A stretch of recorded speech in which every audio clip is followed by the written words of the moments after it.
They told me the midnight shift at the university library would be easy money, walk the floors, lock the doors, don't let stressed out undergrads sleep in the stacks. After 10 years of bouncing between temp gigs and night jobs, nobody stays in long enough to complain about. I should have recognized the way easy means no one wants to say the other part out loud. On my first night, the day guard handed me two things: a ring of stamped brass keys heavier than my paycheck, and a laminated card the color of old teeth. He wore the expression of a man finishing a sentence he'd been afraid of starting. "You'll be fine," he said. He had that campus cop posture, one hand always close to a radio only he was allowed to touch. "Just follow these and write everything down." The card had Pritchard Library, After Hours, printed in irregular block type across the top. Beneath that, 19 lines, rules. I thought it was a joke. I was still thinking that when Mrs. Vale walked out from behind the circulation desk, the kind of elderly woman whose cardigan matched her thin-lipped smile, and who could probably grid reference the Dewey Decimal System by taste. "Jasper, is it?" she said. She had the clipped, quiet diction of someone trained to wring noise down to its smallest acceptable shape. "Midnight to 8. "I'll have coffee. Thanks," I said, holding up the laminated card. "Is this new hire hazing?" Her eyes didn't sharpen. They didn't do much at all. "Those are important." "You read all of them?" The day guard made the sign of the cross, almost. A scratch at his shirt pocket, a quick flick of the wrist. "See you in the morning." And then I was alone under arches and fluorescence that hummed like a chorus, holding keys that smelled like winter breath and rules that made my fingers cold. I went behind the desk to log in the way they showed me, writing 0001 in the thick ledger dated for that day. Pritchard Library kept a paper log. A neat hand from 20 years ago had written in the margin, "Began hard copy after the outage." Someone had underlined outage 3 times. I checked the camera feeds, 9 panes, each grainy, a little late. North entrance, south entrance, atrium, quiet reading room, stacks essay, stacks DF, archives corridor, map room, basement B1, no B2. The laminated card sat on the blotter.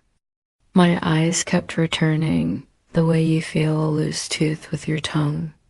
Do the sweeps at the top of each hour. Atrium, reading room, all stacks, archives corridor, map room, basement.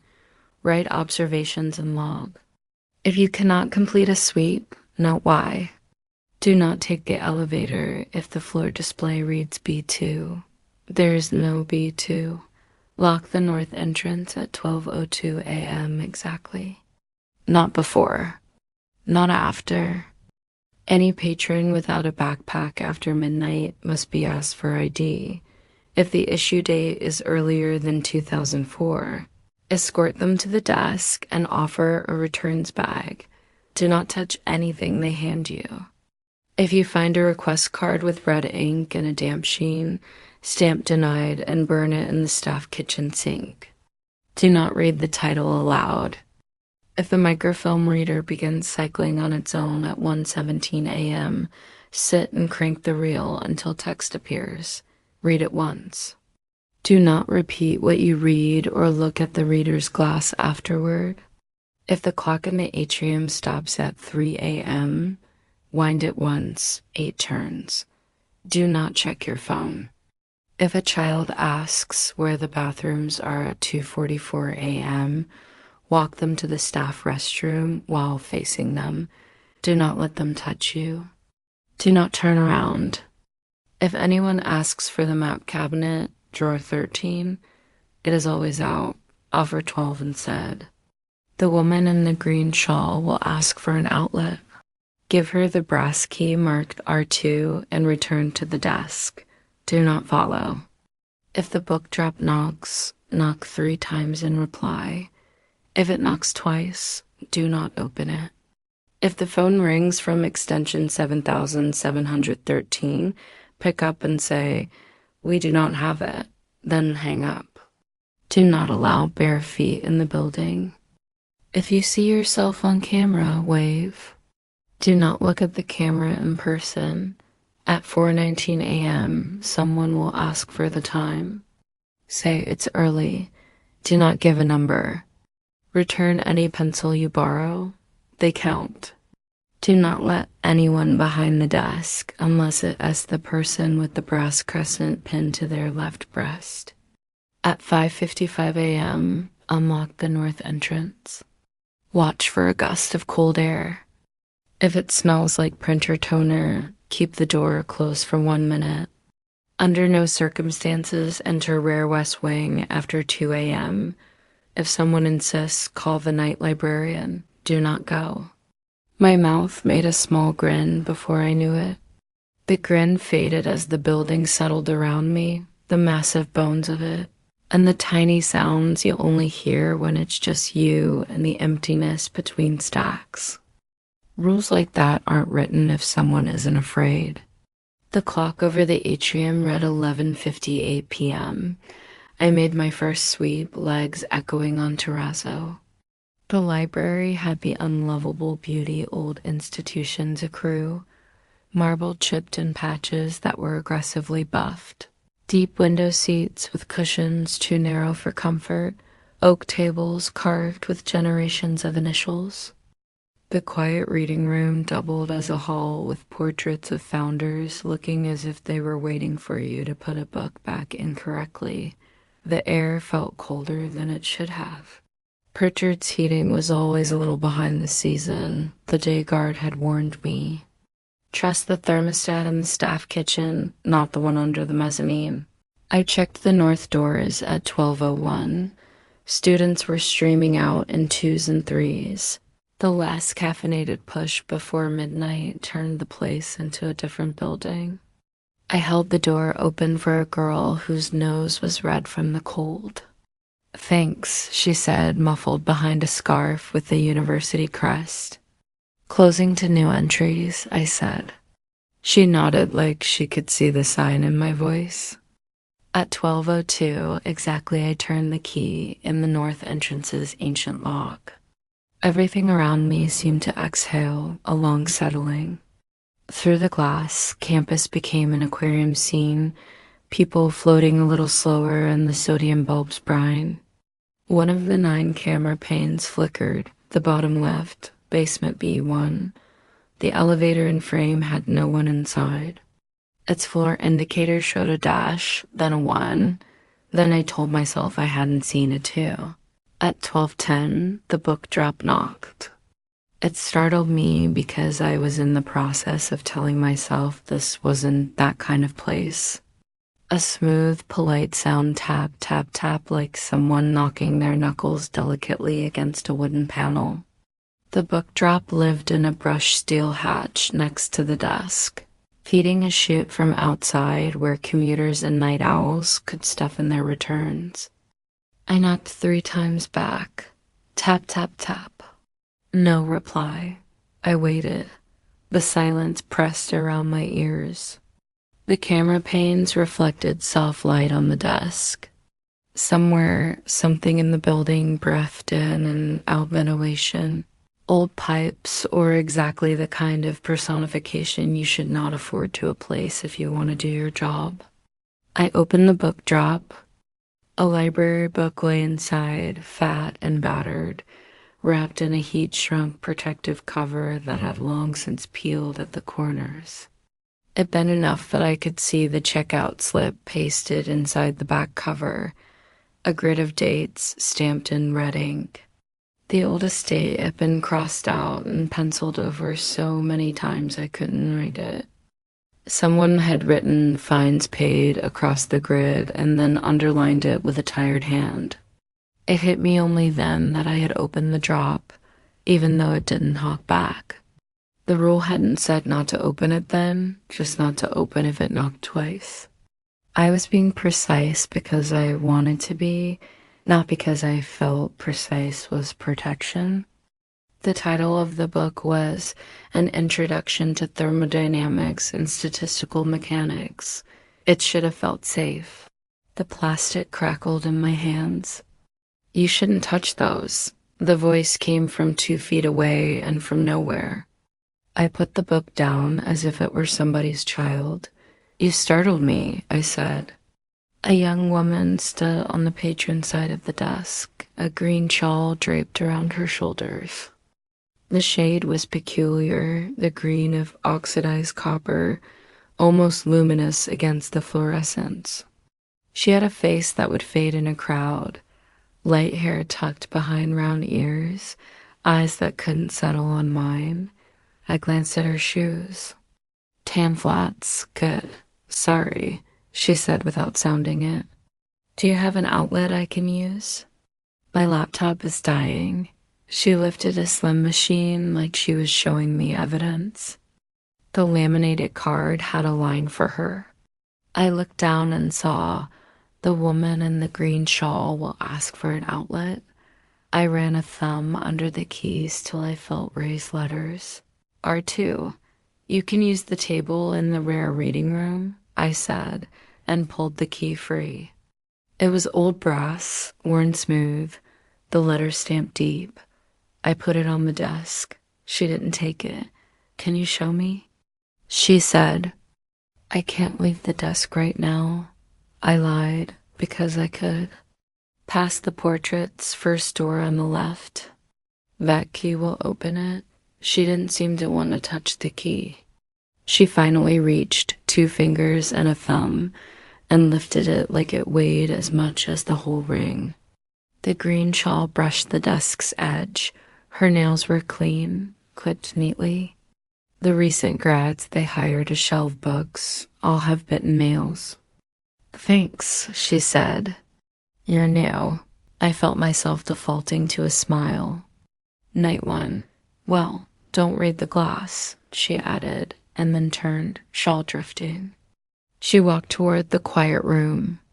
As she passed the portrait of Chancellor Pritchard, the air hairline wavered around her, like heat over asphalt. The portrait's eyes seemed to cross, then lay flat as a coin. I wrote in the log, 0001, 12:15, book drop knocked. 1 book returned, Thermodynamics. Woman in green shawl asked for outlet. R2 issued. My handwriting looked like it belonged to someone trying to sit still. At 12:40, I made my second sweep. The atrium was empty, but for one boy asleep with his head on a backpack at a table near the window. He had stuck a sticky note to his forehead that read, If I'm snoring, please flip me with a drawn arrow. I thought it was funny. You're not supposed to leave them, but you learn which supposed to matters. In the quiet reading room, 3 students pretended to be working while scrolling. On an end table, a woman had plugged in her laptop. Her green shawl was folded on the chair back. The key R2 lay on the table, and the outlet cover hung open, something it shouldn't do, because outlets are sunk into the floor in the reading room. I'd been shown those brass flaps in orientation. Make sure they reclose or someone will break an ankle. She hadn't plugged into a floor outlet. The cable snaked into the narrow gap behind a radiator the library hadn't used since the 80s. The radiator's iron fins made a lace of shadow on the wall. The plug itself was hidden. She wasn't there. There is no way to describe that without sounding like I'm telling a story the wrong way. The laptop sat where she should have been. The chair still tilted slightly, as if someone had just pushed off it to stand. The green shawl didn't rustle in a non-existent draft. My throat would not swallow. I set the chair upright. Its leg left a little gray skid on the floor. I stuck the key in my pocket. At 1:12, the elevator dinged without a call. The display climbed from B1 to G, then down to 1, then nothing flat dashes, then a single digit. 2. The segmented little red stick lights made a shape I didn't like. I felt motion that wasn't mine, a nudge of air. The laminated card had weight again. Do not take the elevator if the floor display reads B2. There is no B2. It came to a stop by the basement B1 landing. The camera showed the door open on an empty car, and for a full second against the oily gray of the interior, the screen traced just the faintest outline of something that wasn't there and hadn't to learn to pretend better, a negative presence. I drew in breath through my nose, and it smelled like wet paper. My phone buzzed. I did not look. I don't look at my phone when old places are trying to bargain. There are rules you learn before someone writes them down. At 1:17, the microfilm machine in the map room began to turn. The sound is small and intimate, like someone clearing their throat politely. I'd walked past that black hulk of a machine during orientation when Tomas had tapped the cover with 2 fingers and said, "It's haunted," mostly meaning it's ancient. If a thing can be both true and not true, a library will make it that way.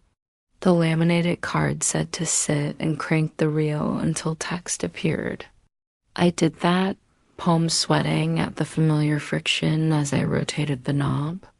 The glass glowed with the diffuse, sad light of old machines.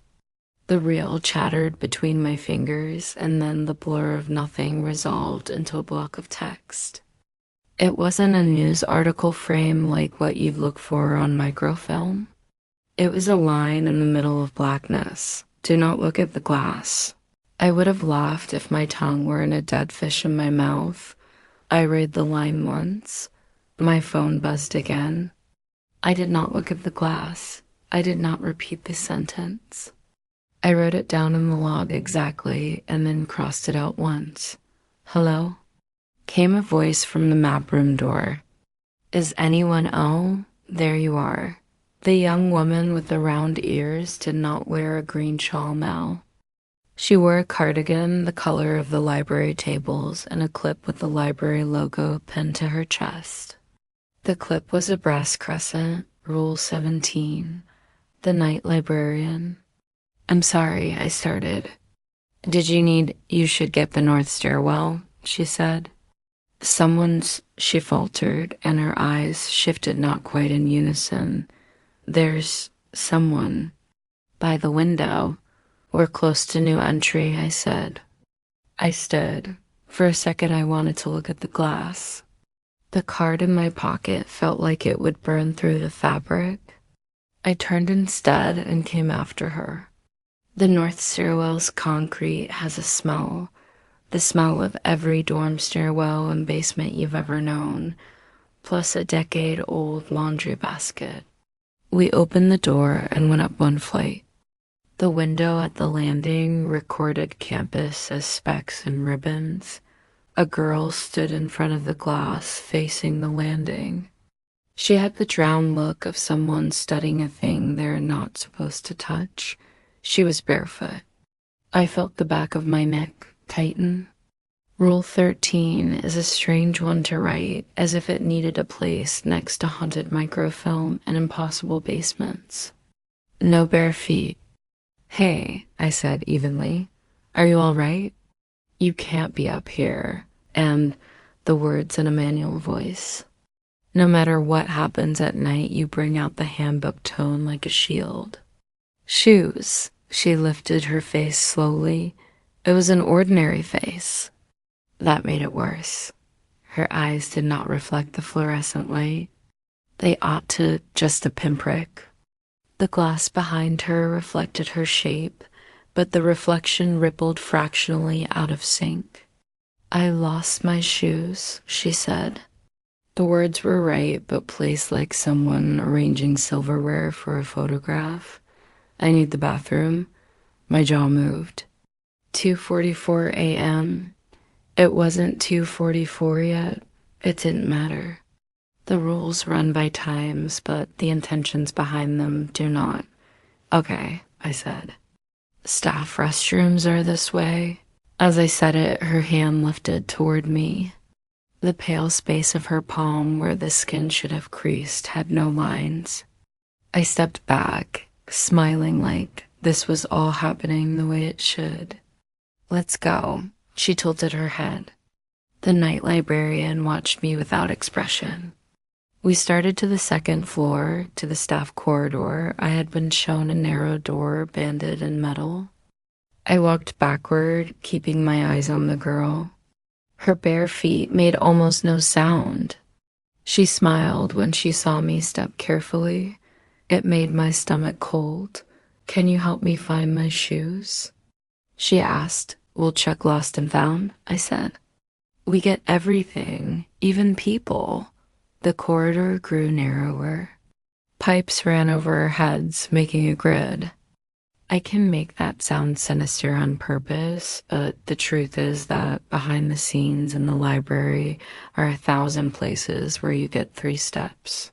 In and think I shouldn't be back here without someone who knows this building the way you know a person. The staff restroom door had a square of wire mesh in its security window. The night librarian keyed it. The girl tried to brush her fingers against my sleeve as she passed. They were cold, and I was faster than I deserved to be. She turned her face in the doorway, and her reflection in the mesh was for a second a different person, a man, older, mouth open as if in an apology. Then she stepped inside, and when the door shut, the air felt unclenched. You have the tone, the night librarian said. The one that says you want to argue and you want to be argued with. Occupational hazard, I said. What do I do when she doesn't come out? We wait until 3 o'clock, she said. Then you wind the clock. She put a gentle hand to the door and said through the mesh, There's soap. A drip began somewhere beyond.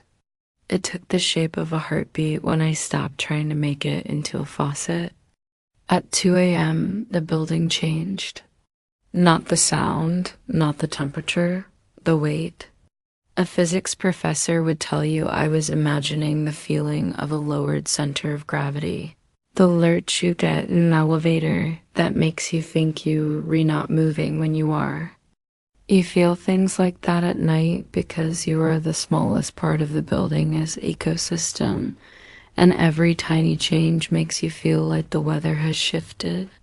Don't go into rare, the night librarian said, as if she were reading a menu out loud to herself. Do not read the glass. She turned her face toward me, and I saw for the first time how thin her neck really was. There was a strength there that wasn't iron. It was enumeration. She was the kind of person who knew that a list can be a weapon if you hold it right. Do you spend all night saying the rules to yourself? I asked. I spend all night helping people survive them, she said. We did the 3 o'clock together. The clock in the atrium sits 16 feet up on a pillar of white stone, with a ladder built into the pillar's backside like a treehouse. The night librarian handed me the key to the ladder lock, and the brass felt warm. 8 turns, she said. Once, the atrium is never empty.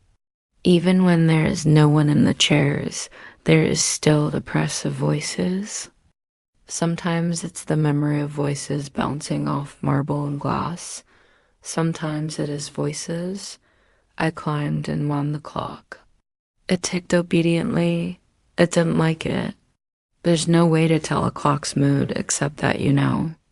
When I got back down, the night librarian had what looked like a stack of index cards on the desk. The top one was red, faintly damp. It had a title typed on it in all capitals.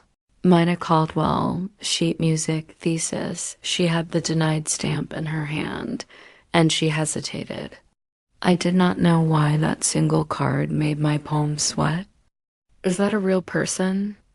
I asked, which was a stupid question. They all are, she said. She stamped. Denied bloomed across the red. She picked up a metal wastebasket with little punched holes and tipped the card in it. She handed me the box of kitchen matches that live under every circulation desk in every old library, because light goes when it wants and something needs to bring it back. I struck a match. It burned blue at first, then orange, smelling like burning hair. The card burned with that smell only cheap paper makes. She watched the ash curl. You have to say it sometimes, she said, softly. We do not have it. Extension 7713, I said. Yes, but sometimes they come in with shoes and ask to use an outlet, she said. And then she was gone, and then she was there again, or someone with her face was... And I realized in the camera pane that showed the atrium that there were two of me, grainy and distant. One climbing the ladder and one still at the base, hands in my pockets, looking up. My stomach dropped. The logbook spine seemed to flex under my hand. If you see yourself on camera, wave. The man on the monitors looked like someone had photocopied me through a sheet of wax paper. He lifted his hand when I lifted mine. His palm had lines and scars and ink smears from a time before this job. He looked the way I thought I looked. We synchronized like a cartoon. Okay, I said to the night librarian, forcing humor into it. Which one of us is the copy? She was looking at the live me. I choose the one whose shoes squeak. Does that happen a lot? Only when something is trying something new, she said. She touched the brass crescent pinned to her chest. You're doing very well. It was the quietest possible thing to say, and I held onto it like a railing. I made myself do what people in worry do.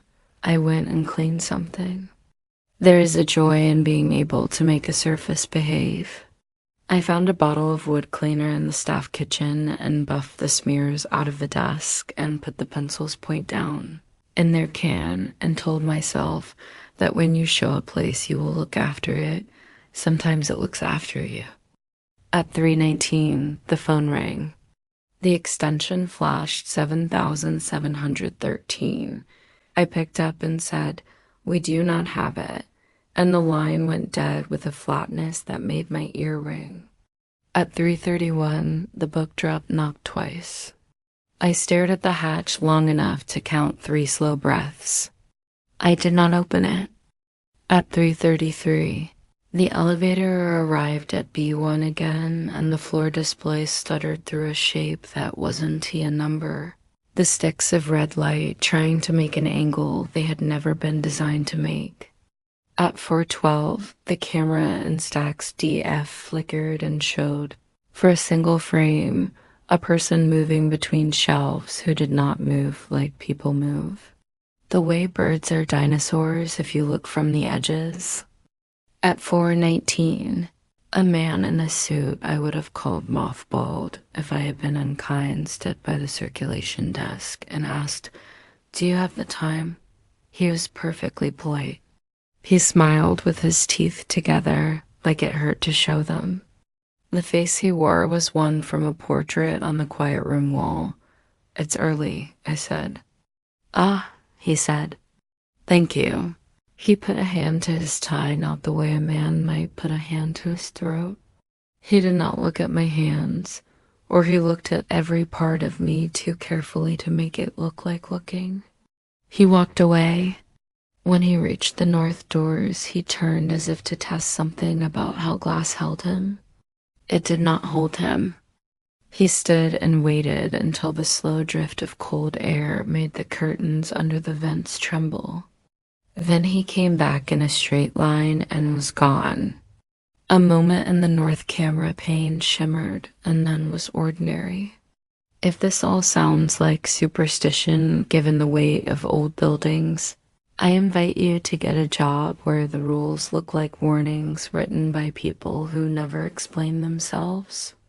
On my fourth midnight in the building, the microfilm reader at 117 wrote a line that was not a command. Mina Caldwell, 378.242 to requested, overdue, a piece of my life I did not know I had been keeping away from myself fell open. The name meant nothing.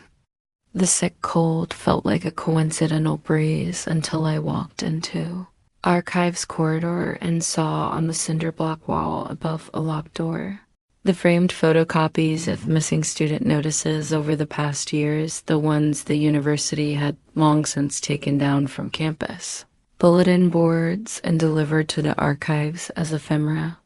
Someone had the habit of leaving them neatly in a stack where they belong, what the community showed to itself about itself. An archivist had once said to me when I'd asked why every photocopied flyer mattered, her photo was there. A grainy headshot taken on an old phone. The name under it entire bold. Seeks information M. Caldwell last seen leaving Pritchard. I did not go into rare that night. I could not have, even if I wanted to.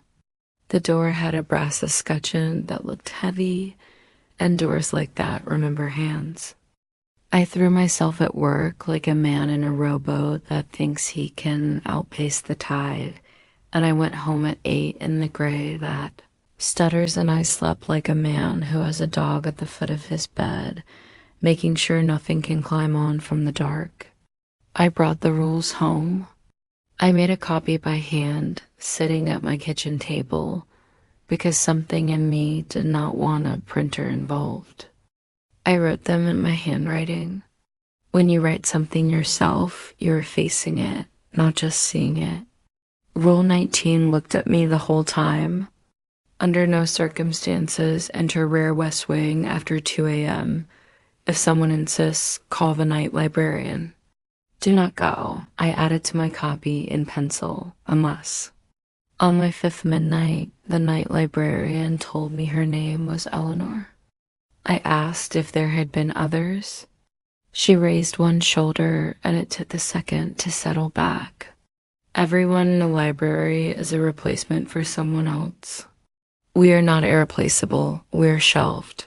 What shelf am I on? I asked. I held up the stamp that said denied and set it on the blotter. I'm not the person who did this before, am I? No, she said. You are the person who will write his handwriting in the spaces he has not written it in yet. You sound like the microfilm reader, I said. You sound like someone who is going to break a rule, she said and tilted her head. I'm going to ask you something stupid, I said.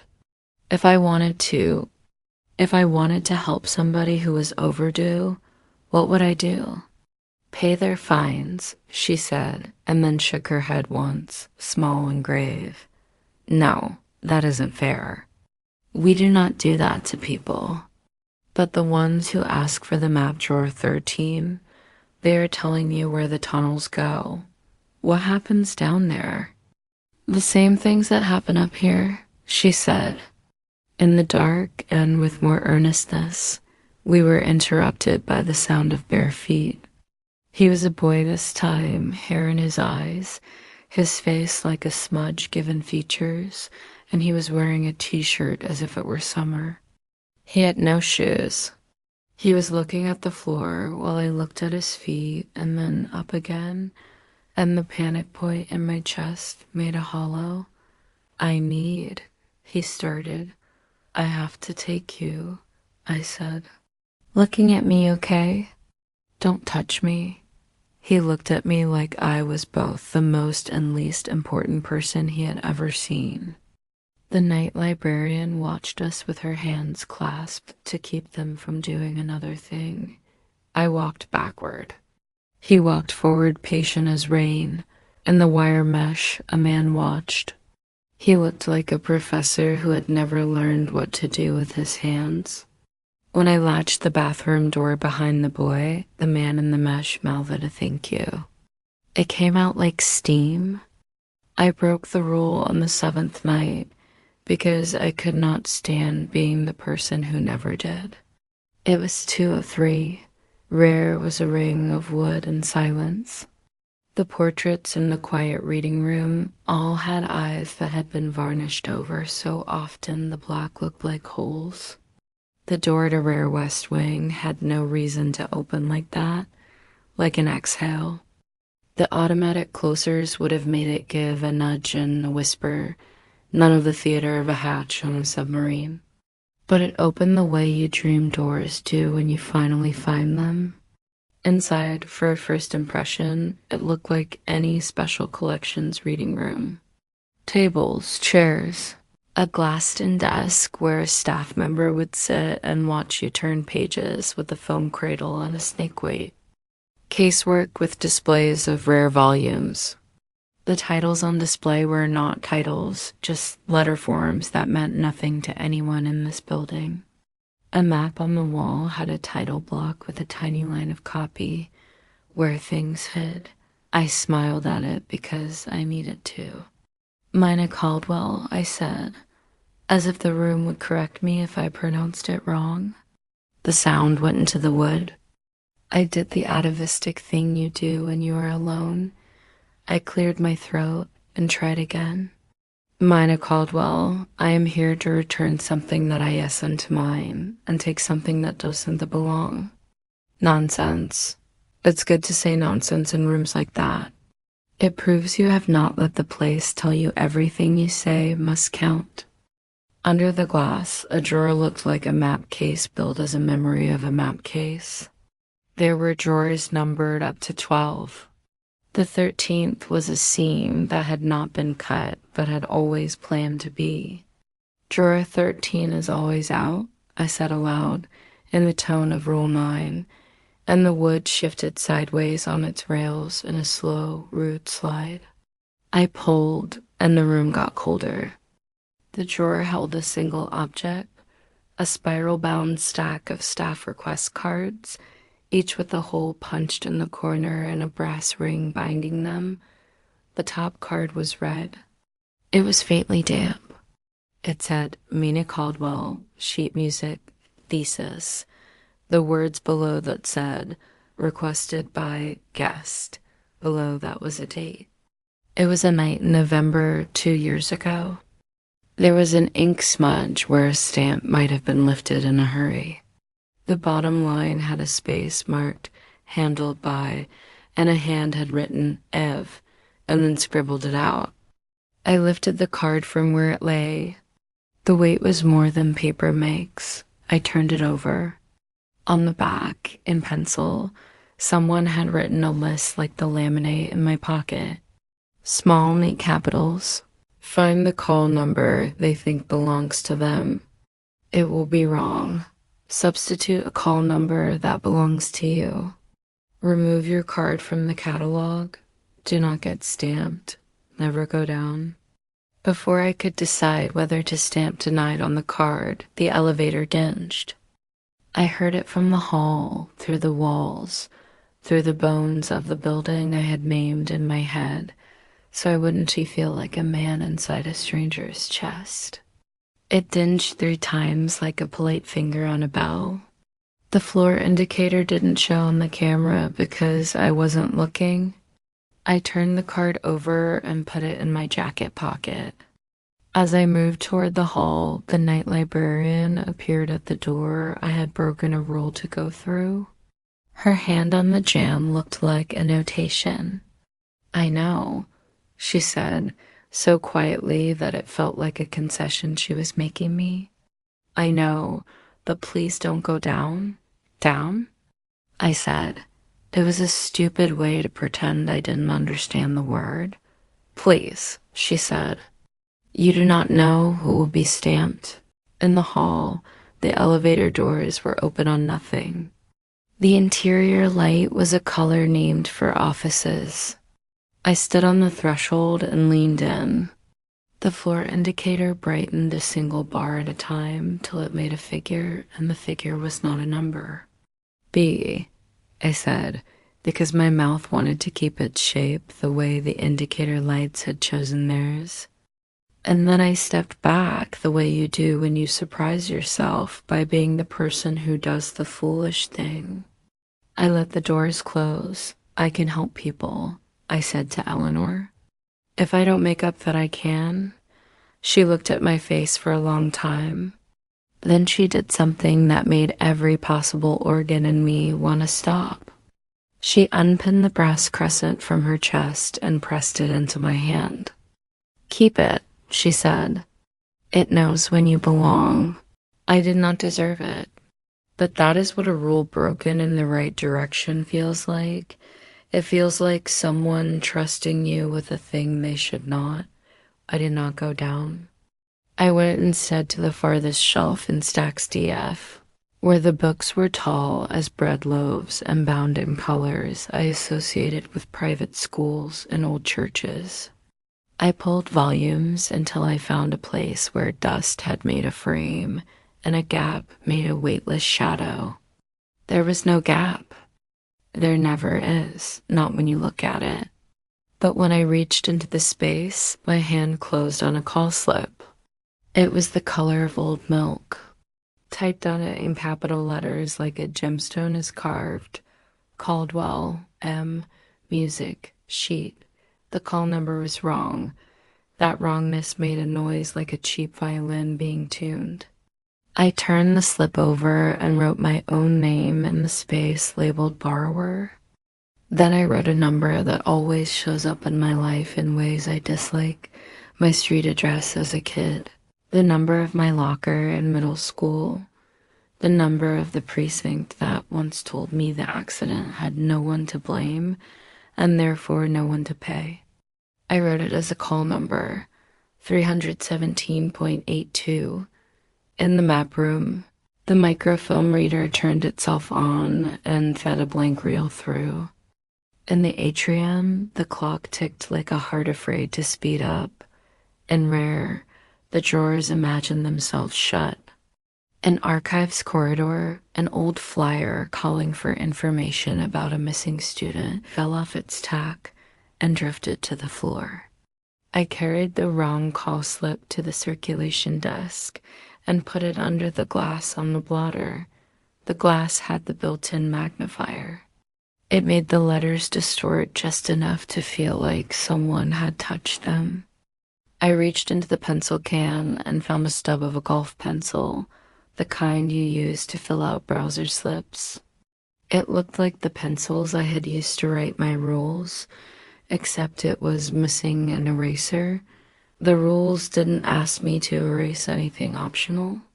Please, said a voice on the phone, and I looked at the extension 7713 and put the receiver down without picking up. At 4:03, the woman in the green shawl came back with nothing in her hands, which is always worse than with something. She put her elbows on the desk and leaned, and her eyes almost met mine before they moved sideways. They gave me the wrong one, she said. Can you look up the other, Mina? The one with the music, not the thesis. I wanted to say I couldn't. I wanted to say, do you have ID? I wanted to say, the library closes after midnight for everything but the bathroom. I wanted to say, we're not built for this. What I said was, there's always a card. They lose their cards less often than they lose themselves. I don't have a card, she said. The last time I checked anything out was when you were a child. She said it as if she did not know what a child was in the more practical sense. Then it can't be you, I said. But if it's you anyway, I'm sorry. I stamped denied on a red card that had not been submitted. The sound the stamp made was me. It is every person who refuses someone a thing they are sure is theirs. At 4:19, the man with the portrait face asked for the time again. I said, it's early, and he smiled a quarter-inch wider and showed his gums. He leaned as if he could smell something on me. I leaned back like someone adjusting a chair that had gotten too familiar. At 5:12, the phone rang with my own voice on the line. It said, "Don't do this." But it was my voice saying it the way an answering machine plays you saying your name. At 5:49, someone who looked like a graduate student with finals eyes drifted to the map case and began to open drawers and put their face in among the paper like someone smelling a lover's sweater. They reached for the 13th drawer, and I stepped to the end of the case and said, "That one is always out," and the person's hand stopped. And they kept their face in the drawer while they said in a voice that was not theirs, "Please." At 5:55, I went to the north entrance and put my hand on the door handle and did not pull. The glass had frost on it, though it was not a frost night.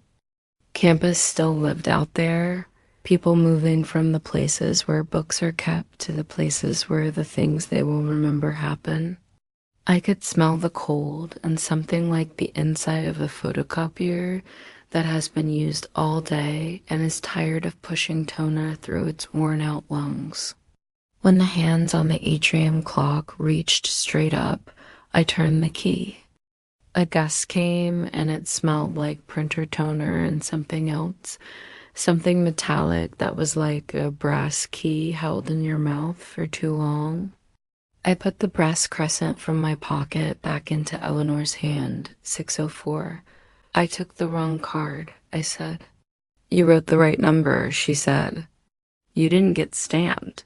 "All I've done is refuse to be better," I said. "Is there a way to actually help?" The night librarian looked at the place where my collar had gotten damp from something I couldn't remember leaning against. "Sometimes," she said, "we trade, but the library keeps the receipt."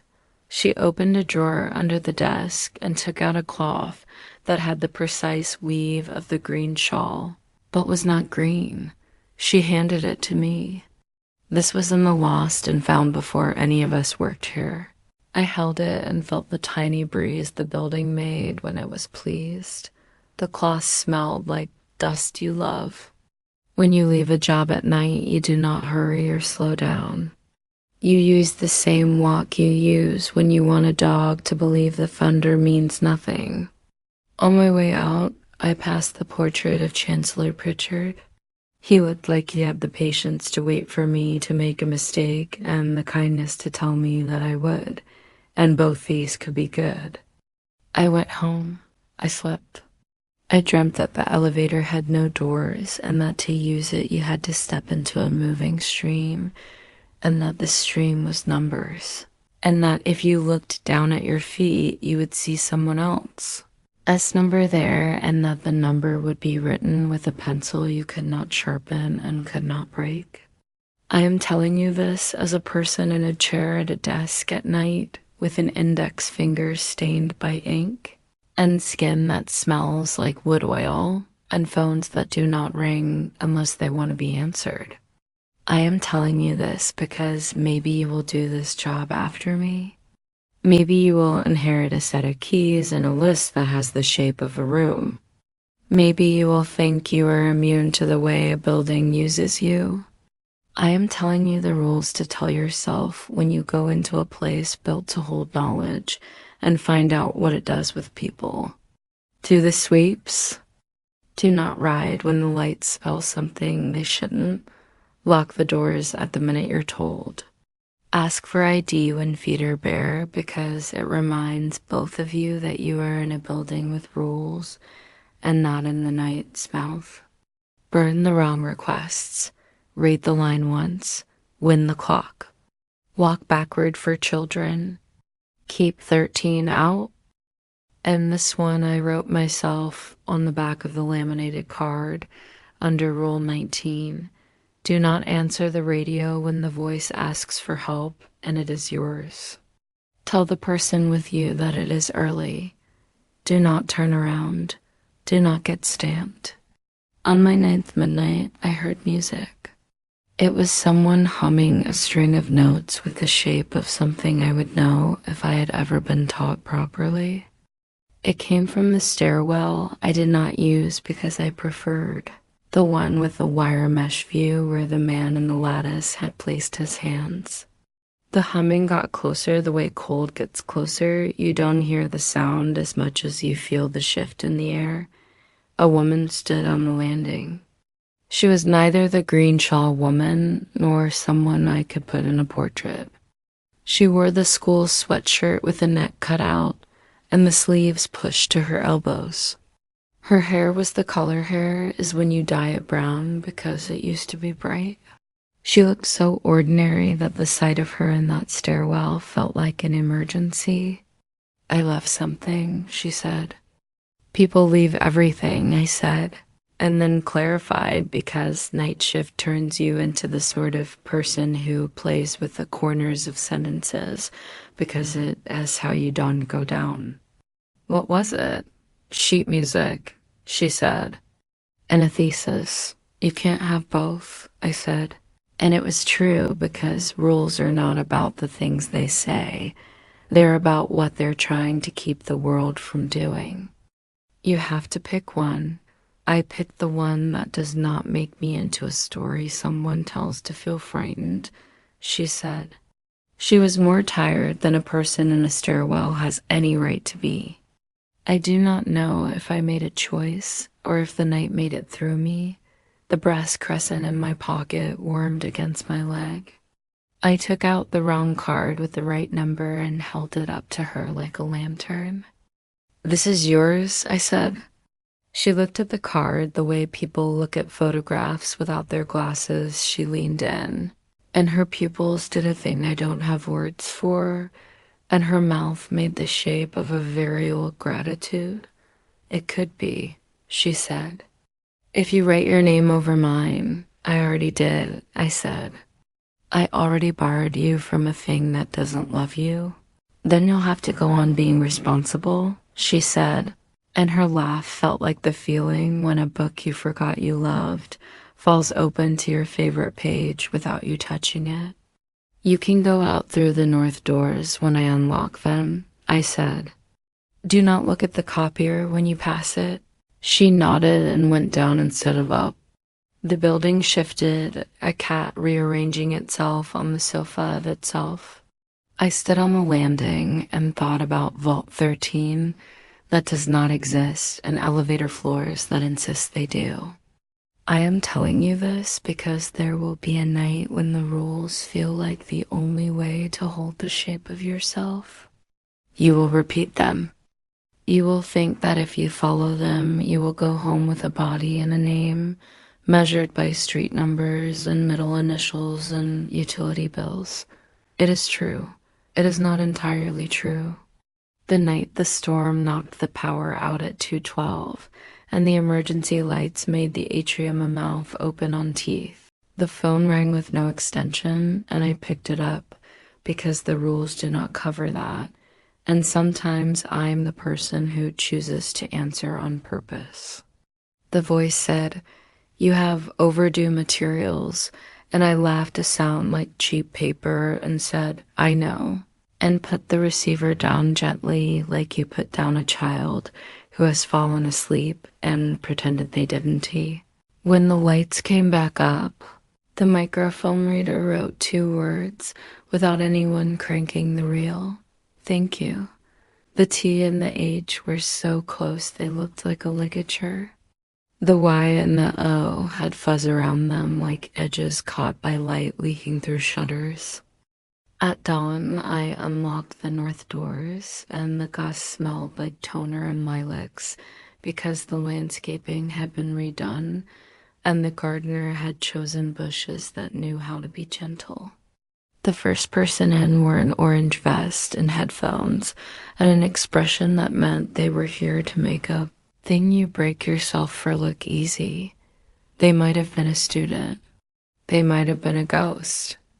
The only difference at 5:55 is who asks for the time and how precisely you answer. I signed the log at 8 o'clock with a hand steadier than my first night. 0010, uneventful. It was the most honest word I had. All nights in a place like this are nothing events, and all the events in the world. I left the laminated card on the blotter with a piece of tape where mine had peeled. On the back, under my handwritten edition, I wrote one more line, small, neat capitals like the pencil in Rare. When the camera shows you two of yourself, wave. The one who remembers to wave is the one who goes home. The day guard came in with hot breath and too much good cheer and told me the coffee pot in the staff kitchen had melted itself to the counter. I nodded like that was a thing that happens when people forget a machine is a person. Easy night? He asked. Easy, I said, and left it there. There are rules I haven't told you because I am keeping them like matches for myself. You will find your own if you let the building talk. You will also find things that do not want to follow anyone's rules, and you will have to decide what kind of person you are. You will have to decide what you stamp and what you burn and what you write on the back of laminated cards when no one else is in the room. If sometime between midnight and morning you hear my voice on the radio, laughing like a man in a chair at a desk who thinks jokes are safer than fear, and it says, "There's a request from Rare I need you to run down," you will say, "We do not have it," and you will hang up, and you will look into the camera, and you will wave at me, and you will not go looking for the elevator. There's no B2, there is never a 13. There is only the time it is when you wind the clock and what you decide to make possible. At 2:44 tonight, someone barefoot will ask you where the bathrooms are. You will walk backward while looking at them. You will arrive at a door you have used before and will use again. They will try to touch your sleeve. You are allowed to say no. You're allowed to keep your name. And if you see a woman in a green shawl, give her the key and do not follow. She knows where the outlet is. She knows how to pass behind radiators without leaving air. She will feed herself or not on your fear. She will ask you for both things, the thesis and the music. Offer her the one that does not make a book out of a person. Offer her the one that can be played. At 4:19, someone will ask for the time. When they do, say, "It's early." It will be the truth in more ways than you can count. The building makes a sound at night when it is pleased. You will learn it. It is the sound books make when you press them together on a shelf, and they settle into a single story for a second before they remember they are separate. It is the sound of rules becoming something kinder without becoming less precise. You can love a place like this. You can let it love you. You cannot trust it. Learn the difference. Stamp denied with a firm wrist. Return any pencil you borrow. They count. If you must break a rule and you will break it in the direction of a person, then come back to the desk. You have 8 hours and a laminated card and a clock that needs winding. You are the guard. You are the one who watches the doors and the stacks and the requests. There are strange rules. They are how the building and you make a bargain with the night. When the morning comes, unlock the north entrance at 5:55 and stand for 1 minute with the door closed if the gust smells like toner. There will be lilacs or there will not. You will go home with a body that has not been stamped. You will have overdue materials.